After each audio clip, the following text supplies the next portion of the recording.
if you're going to grow quickly, you're going to do it at the expense of profitability.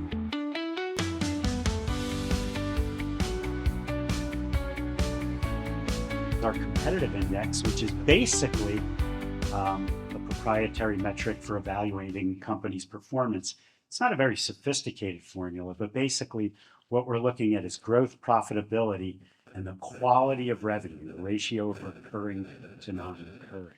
So a lot of people in the room are familiar with a composite called the Rule of 23.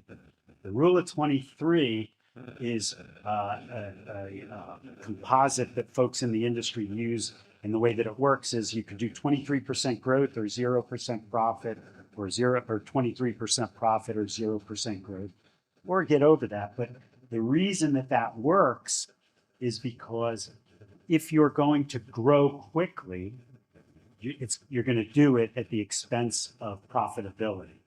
And so I believe it was Orkin that did it many years ago, and they came up with the number that said that composite should be 23. In the software industry, they call it the Rule of 40. The quicker you grow, or the more you want to grow, that means you're going to dump more money into marketing and operations, and it's going to affect profitability.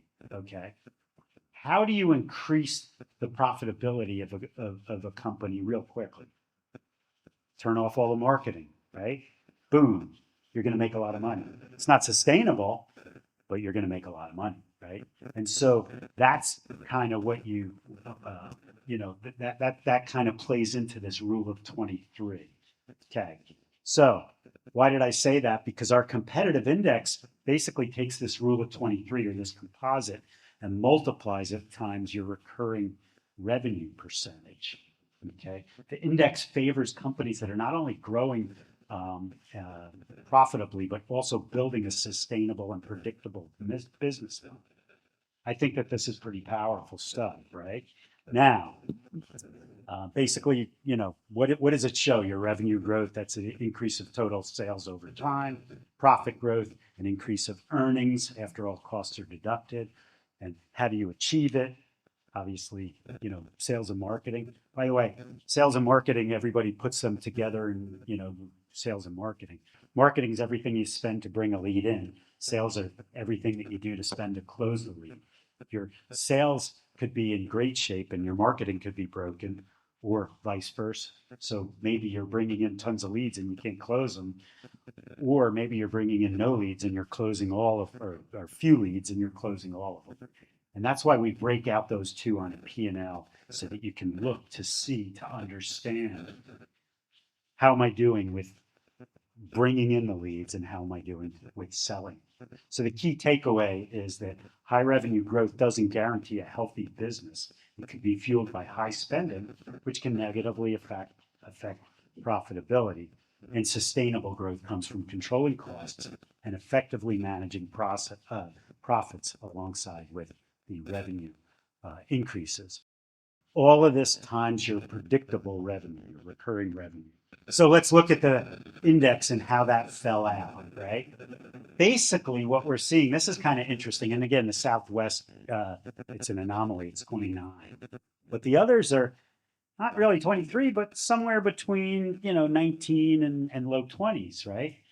Which is kind of interesting, because if you look at the Rule of 23, you are looking at your whole business as being 23.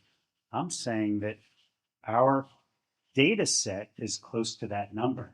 And by combining the elements of the index, it offers a holistic view of company performance, the sum of the growth rate and the net income percentage. It provides a quick assessment of the company's health.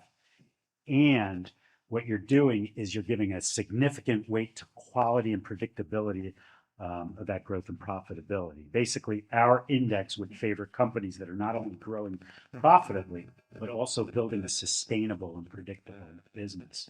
Kind of interesting. Some of the folks that I deal with, private equity, come in and all they're looking for is that ebitda percentage. What they don't understand is the recurring revenue piece of it. And they're willing to pay up for companies that don't have this predictable revenue stream. And that's good for the seller, but the buyer sometimes ends up getting burned.